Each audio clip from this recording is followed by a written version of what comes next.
आज हम लोग प्रॉपर्टीज ऑफ चार्ज तो हम लोग देख चुके। प्रॉपर्टीज ऑफ चार्ज देखने के बाद हम लोग देख रहे हैं कि चार्ज और मास का कंपैरिजन करते हैं कि मास भी क्या है, तो फंडामेंटल किसी भी ऑब्जेक्ट की फंडामेंटल जो है एंटिटी है, और चार्ज भी है, दोनों है। तो दोनों आपस में जो है ये देखना चाहते हैं कि हमारे बीच में क्या, इनके बीच की समानता, सिमिलरिटी देखेंगे, इनकी डिसिमिलरिटी देखेंगे, क्या मामला है। तो फर्स्ट अब देख रहे हैं चार्ज और मास में कंपैरिजन हम लोग कर रहे हैं।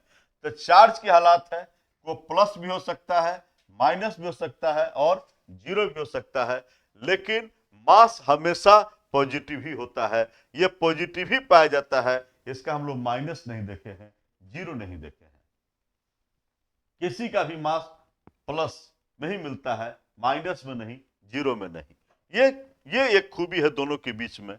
यहां हम देखते हैं कि चार्ज तो ऑलवेज कंजर्व रहता है, लेकिन मास जो है सो कि वो एनर्जी के साथ, आजकल आइंस्टीन ने बताया था E=mc²। आइंस्टीन ने बताया था, क्या बताया था बउआ? आइंस्टीन साहब ने बताया था कि E=mc², यानी कि मास को आप एनर्जी में, एनर्जी को आप मास में कन्वर्ट कर सकते हो। तो मास को हम लोग कंजर्व नहीं करेंगे, हम लोग ये कह सकते हैं कि मास को एनर्जी में, एनर्जी को मास में कन्वर्ट किया जा सकता है। तो यहाँ चार्ज कंजर्व रहता है, लेकिन ये जो है सकी मास एनर्जी आपस में कन्वर्सिबल है। तीसरा देखते हैं कि बिना मास का चार्ज की कल्पना ही नहीं हो सकती। अगर कोई बॉडी लेते हो तो उसमें मास है, उसको चार्ज करते हो तो मास है, पहले से उसमें मास रहेगा। लेकिन मास, इनके चार्ज की कोई जरूरत नहीं है, बिना चार्ज के भी मास आ सकते हैं, लेकिन कोई भी ऐसा बॉडी नहीं है जिसमें मास नहीं है। और जब मास है उसके पास, तब उसको चार्ज करते हैं तो चार्ज कहेंगे कि चार्ज उसी बॉडी में आता है जिसमें मास है, लेकिन मास के लिए कोई जरूरत नहीं है। ये मामला है। और चार्ज की यूनिट हमको जानते हैं क्या है भैया? तो ये डिराइव्ड यूनिट है। क्या है भाई? हम लोग कूलम तो कहते हैं ना चार्ज का, लेकिन कूलम किससे बना है? तो एम्पियर सेकेंड से मिलने से बना है कूलम। तो हम लोग कहेंगे कि यूनिट जो है चार्ज का वो डिराइव्ड है, लेकिन मास का यूनिट क्या है? फंडामेंटल यूनिट है। फंडामेंटल यूनिट मतलब समझ रहे हैं आप लोग?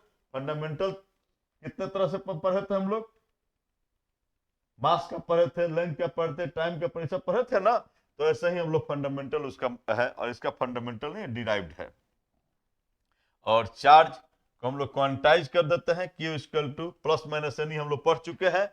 लेकिन इसकी अभी एस्टेब्लिशमेंट ऐसा नहीं है कि मास क्वांटाइज है, ऐसा अभी तक कोई ऐसी अभी तक कोई खबर नहीं है। लेकिन हम लोग चार्ज को क्वांटाइजेशन ऑफ चार्ज हम लोग जानते हैं, लेकिन मास का क्वांटाइजेशन की भी कोई ऐसी स्थिति नहीं है। तो हम लोग इसमें देख लिए, चार्ज और मास का कंपैरिजन देख रहे हैं। ऐसा देखें, कुछ और देखते हैं इनके चार्ज और मास में कंपैरिजन।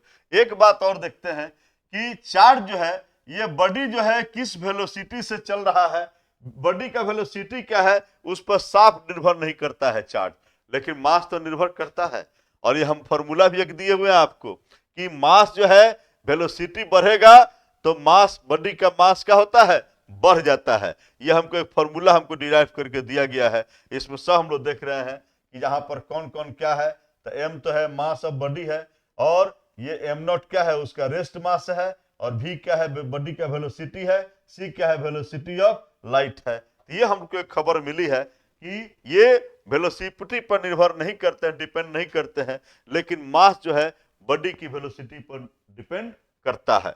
तो यहां एक बात और जान गए। और एक बात यहां दिखा रहे हैं कि अगर चार्ज एक्सलेटेड है, अगर कोई बॉडी एक्सलेटेड है, एक्सलेटेड चार्ज है, तो उसमें से रेडिएशन निकलता है, उसमें से रेडिएशन निकलता है। लेकिन एक्सलेटेड मास होगा तो ऐसा नहीं कि उसमें से रेडिएशन निकलेगा, उसमें से रेडिएशन नहीं निकलता है। लेकिन ऐसी खबर यहां है कि एक्सलेटेड चार्ज है तो उसमें से रेडिएशन निकलेगा। तो ये भी और कुछ देखते हैं इसकी, इनमें कुछ और कंपैरिजन करके देखते हैं कि फोर्स की मामला को लेते हैं कि अगर फोर्स जो है चार्जों के बीच में जो फोर्स देखते हैं तो इनमें दो तरह के फोर्स लगते हैं, एक अट्रैक्शन और एक रिपल्सन। चार्जों के बीच अट्रैक्शन और रिपल्सन दो तरह के फोर्स लगते हैं, लेकिन मास में ऐसा नहीं है। मास में हम तो जो भी ग्रेविटेशनल मास देखते हैं, ग्रेविटेशनल फोर्स देखते हैं, तो वहां देखते हैं कि हमेशा अट्रैक्शन ही होता है, वहां रिपल्सन नहीं होता है। तो हम लोग मास और चार्ज में ये भी एक अंतर देखें। और यहां हम लोग देख रहे हैं कि फोर्स, दो चार्जों के बीच का जो फोर्स है वो इनवर्स स्क्वायर लॉ का पालन करता है, यानी F प्रोपोर्शनल टू 1/r² को पालन करता है।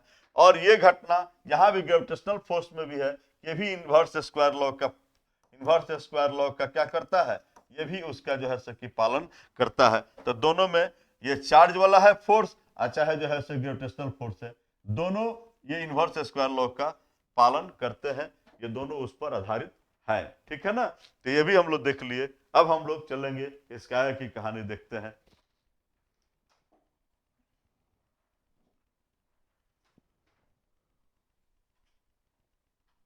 आगे कहानी